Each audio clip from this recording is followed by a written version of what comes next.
Hello everyone, and thank you for watching Fayetteville Public Utilities Channel 6. I'm Sarah Mack Young, and today we're on location at the new Carriage House Players building.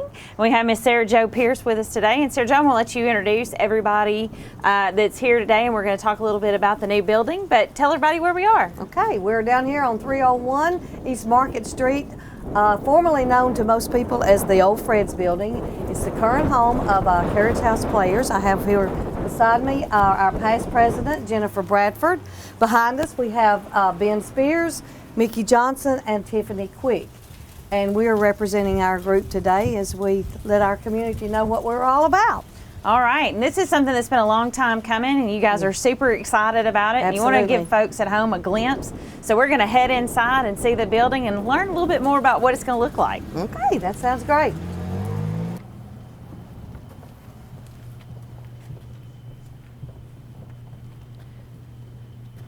As we come in and we're looking at the new home of Carriage House Players, and it being the former building, it's been here for a while. Let's talk about how long this building's been here. We know for over 80 years. Okay. And it was originally a produce company that distributed produce several counties in this area. All right. Sarah Jo kind of touched on this at the first. It was the Fred's building, but I never knew how big this building was. So Ben, let's talk a little bit about all that's gone on to get to this point right here, what we see now. Phase one for the Carriage House is to work a lobby and event space. So we've done most of our work as far as demolition and things of that nature in this large area here, which will be the front of the building, the entrance of the building. And so it's gone through so many stages of different purposes that when we got in here, you can't really tell how large the building is. It's about 20,000 square feet, but they had piecemealed it into offices. So you had office here, and there was rooms all over the place. So our first stage was basically, let's take the ceilings out, let's get the walls down, let's see what we're working with, and we're now to this stage of our large open area here. And in that process, we realized that there were 3 levels of ceiling. Okay. So if you can see straight back to where that hallway is, that low ceiling was what all this was. Okay. So there's been a lot of work. But then there's like a second ceiling. Uh-huh. Oh yeah. And then I think... Yeah. So we've got the original ceiling up above us here, which we've gotten to. We've exposed some of it there up to the roof of the building itself. And the most interesting thing to me was you get the feeling of how long this building's been here when you keep going layer by layer. And so you get to the walls, you see how with the old systems of the coal chutes and things like that. And then even a few of the workers and I, when we were up doing things in the ceiling especially, we would find old pieces of bottle caps and packaging for tools. It was the most interesting thing to me. So I've got a bottle cap actually in my back pocket. I found it. It's got a cork in it. So wow. It's a Coca-Cola cap. I started having to read around and said, when did they stop using cork? And that would have been sometime pre-1960s. And so even the stories to think about what used to be in this building history-wise of people living their lives or working in the building, building the building, it's special to me for us to be able to move into something that's part of the community for so long, so many people's lives in different ways, and then we take our hold of it and our ownership, and then we'll work from there and make more stories. Absolutely. So this is the short-term goal is we were trying to do some demo, and we're continuing to do demo, correct, Mickey? Right, we are. And we realized from the very beginning that we could not attack this building. It's a lot bigger than most people realize it is. When you get in it and start walking, you see the size of it. And we knew it would be a vain attempt for us to come in and start tearing down everything in the building, gutting it, and getting ready to rebuild it. So that's why Ben mentioned earlier phase one. This is our phase one.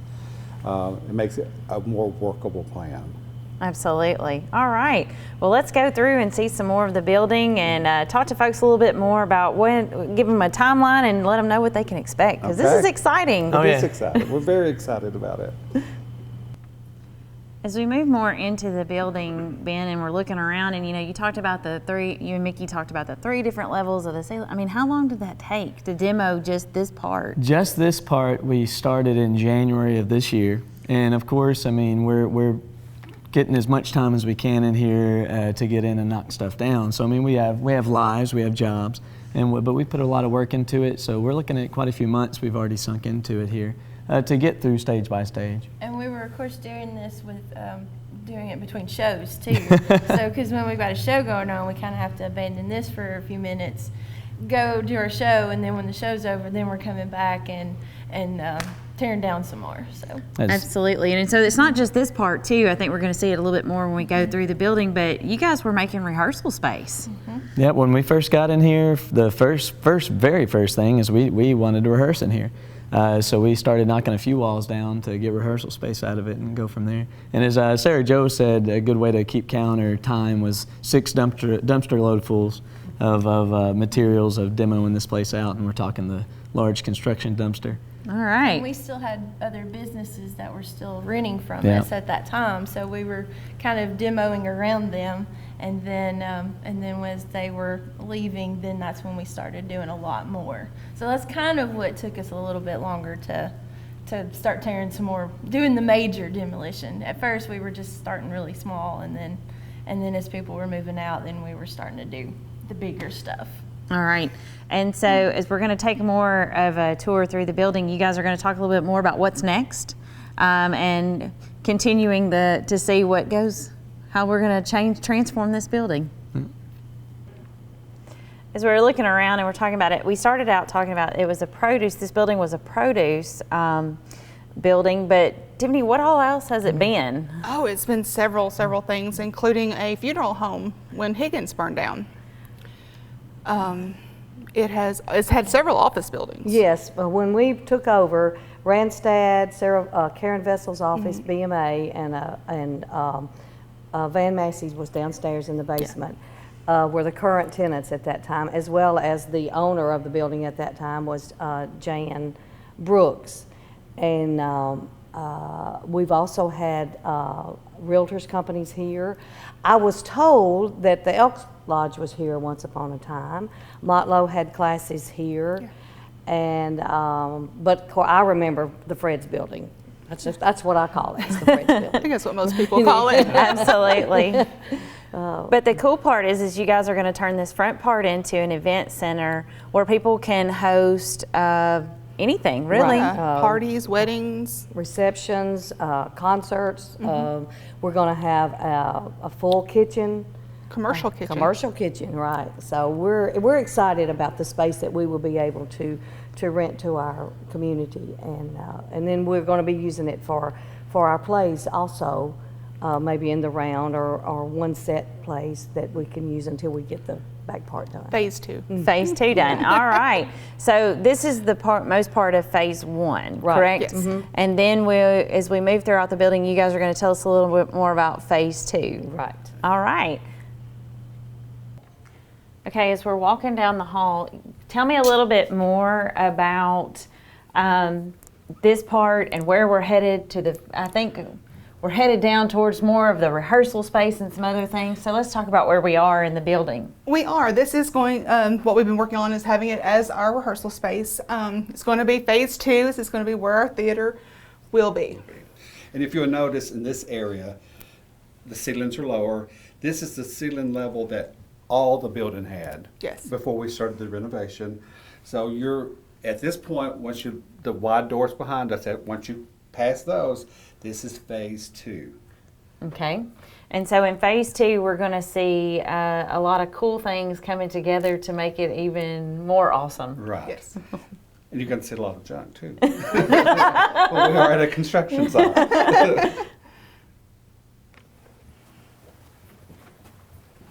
Okay, now we're entering an area that we're not going to touch for a while. We're going to leave this as it is because we use this. This is now our home. First time in years that we've ever had our own office, or first time ever that we've ever had our own office. Yeah. So this space back here we use for rehearsal, for office, and it's the only other 2 restrooms on this level that we have not started. Demoing. Yeah. So this is what we have planned for this area. So it's pretty much untouched right now. All right. So as we walk through, we're going to start seeing the vision for next. But, you know, Yes. Mickey, we've talked a lot about, the demo, and we've kind of gone through the building, and we've talked about buying the building. But, you know, it takes a lot of resources to do that. It does. And, you know, you guys have saved up for many, many years to make this possible. But I'm sure you probably would love for some folks for donations as well. We would. In order to purchase the building, we saved for 6 years. We started I'm the chairman of the building fund, our committee, and we started, and 6 years ago, putting money in that fund, that special fund for that. And what we're doing right now through the rest of the year, and I'll probably extend it into next year, we're doing a 100 club. We're looking for 100 friends who would donate $100. And by the end of that campaign, we will have $10,000. Right now to date, we have 39 friends. So we encourage all of you to come be a friend with us. So Be a that's friend part of one Carriage things we're doing. House. And then Friend we're of Carriage seeking grant opportunities and things like that. Yes. We're very active in that right now. And of course, fundraisers. We just finished a show, Voices, over the weekend. That I started that show for the purpose of money going into the building fund. So there's things we do all year long, and in conjunction with the 4 shows that we do on our slate to raise money. We even have a drama camp in the summertime. We invite kids to come on down to that. Right. And you also have been doing refreshments at each of the shows and selling refreshments. And I Yes. know that goes towards it as well. Yes. Everything goes for it. So. Absolutely. So see, it's a great opportunity for folks to give back to their community and continue. And we've talked about Carriage House before, but, you know, this has been around for a long time. We're starting our 33rd season. Wow. That doesn't even seem possible. We're wrapping up 32 and going into 33. All so right. We have been around for a long time. All right. Well, let's continue on and look at Okay. more of the building. Okay. We've made our way into the new Carriage House Players office, which, Right. you know, we keep talking about this, but every time I keep going through another section of this building, it just keeps getting bigger and bigger to me. And it's really neat. There's a lot of cool things in here. This is so exciting, and this is super cool too. So I hope that you guys will tell the folks at home a little bit about, we'll start with this. Ben, talk about this. So we were talking earlier about finding little things that were odd as we demoed the building. One of the first things that any of us noticed, and I can't remember who saw it first, but this was on the wall. And when this was the Freds at some point, they had samples of wallpapers and flooring and mirrors and things like that that were on the walls in a pattern. And we didn't figure that out, what that was, for a while. We just thought this was one random piece they kind of patched up there to patch the wall up. But we noticed it had carriages on it, it had livery stables on it, things like that. And we said, well, this is meant to be. This is the Carriage House. And so we saved this. We'll use it for some sort of display in the future once we get the building worked into a little bit more. But it was just so neat. And so I said, we got to save that. Pull that down. Be careful. Yeah. Absolutely. Yeah. And something else that's really cool is, let's talk about what we got in front of us, because this is really cool too. This is kind of and it is pretty much to scale. This is what you see when you walk in the front door of the building. This is phase 1. So lobby and reception area, and then this is at the back of that area. And the stairs go up, and when you go through the door, this will be the light booth into the theater, phase 2. Conference room. Beneath it is a commercial kitchen underneath the stairs when you enter. Commercial kitchen and restrooms on either side. All right. So it kind of gives you an idea. A lot of people are not visual. So I made this so people could kind of see where we're going with it. Absolutely. And so let's talk a little bit. There's some drawings on the wall as Yeah. well to help folks visualize Right. to what we're looking at. So this is the first one is, Okay, on the far end is the theater, which will have, the seating will be on 5 tiers. So there'll be 2 rows of seats on each tier. So the view of the audience of the stage will be much nicer than all on the floor. So that'll be tiered up, and we can use some of the space under the high tiers for storage. oh yay, good. So, and then you're seeing the front of the stage, and then we'll go back there. So the second picture is the lobby, phase 1, the reception area that we will rent out to other people. And the reason we're doing that, we can be making money by renting it out at the same time we're using the space. So all the shows that we have planned for this year are one set. So if we get to the point that we get in this building, we can do the shows that we have planned for this season here in this building. All right. Without having to change our game plan or anything like that. So that's phase one. That's the second picture. The third one is a layout of the floor plan. The floor plan for this level of the building. This is all ground level that you're on right now when you enter the building. So if you'll notice on each side, you enter the theater, phase two, down each side. And it's on the wall up there, but and then once you get inside the theater, then you turn and go up into the seats. So Okay. that's what we have planned for that. And you talked about the 33rd season, and we haven't told folks what's on tap for this year. Jennifer, you got the best memory. Okay, well, we're starting off the show, and I can't remember the actual dates, but I can tell you about the month that we're doing it. In January, we are starting off our season with 12 Angry Jurors.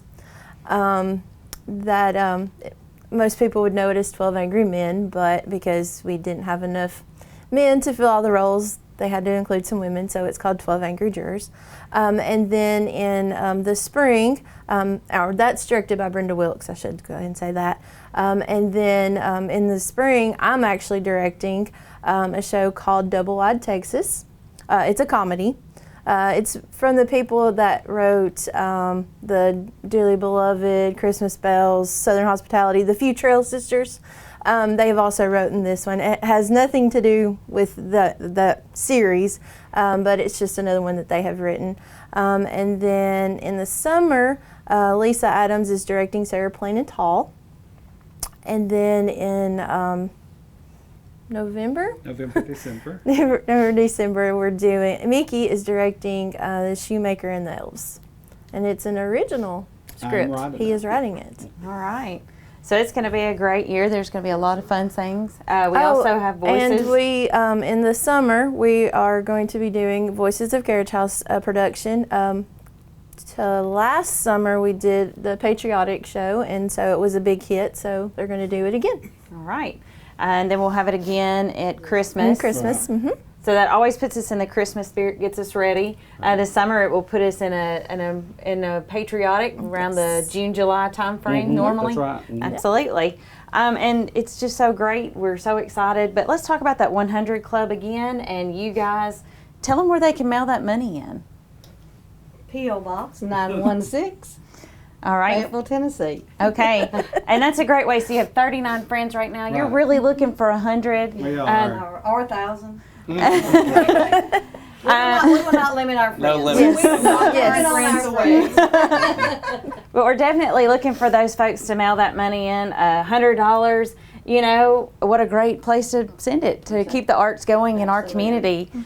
We want it to Carriage House. Donation. Tax deductible, Tax yes. deductible. It's tax deductible, so if you get it in, And we are excited that we're closer to our downtown area, that we can be involved in all the festivals and things that are going on downtown. And we do want to promote Carriage House as a part of our community and give everybody an opportunity to see what we're all about and what we've been about for so many years, and we're so proud of, and that we want to make our community even prouder of us and be a part of it. absolutely. There's a lot of talented folks just in this room, but there's even more talented folks that volunteer and give their time and work with Carriage House to put on an amazing production, whether it's voices, whether it's a show. You won't be disappointed. This is something that they're super proud of, and I hope folks at home will come out and support them any way they can. Oh, we're getting a lot of support from surrounding areas now. Our little family is growing. I did Shrek in the summer. The cast came from Tullahoma, Winchester, Lawrenceburg, Athens, Alabama, Hazel Green, and South Huntsville. So, of course, when you get those people involved in the show, we bring in more people. So we're growing. Our circle is growing as We we touch expand the it. whole community. Right. I mean, we're bringing in people and they're staying in is, Fayetteville and that's they're right. And they're eating. Eating in Fayetteville. Absolutely. Well, I appreciate you guys giving us and our viewers at home a tour of the new Carriage House building. We'll be excited to see even more in the months to come. But if you are interested in donating, these great folks, what if you can't give $100, they'll take anything. We'll take it by Yeah. 20s. Yeah, absolutely. So you can either find one of these nice folks, or you can message them on Facebook. They have a Facebook page. I bet that if you called the hotline, somebody would. Yes, absolutely. And that number is. That number is 931-433-1300. Absolutely, and somebody will get you in touch there, or they can mail it in to P.O. Box 916 Fayetteville, Tennessee. We look forward to coming back again and having an even bigger tour next time. I hope so. All right. Yeah. Well, thank you so much for what you guys do for our community, and thank you, our viewers, for watching FPU's Channel 6, and we'll see you back in here next time.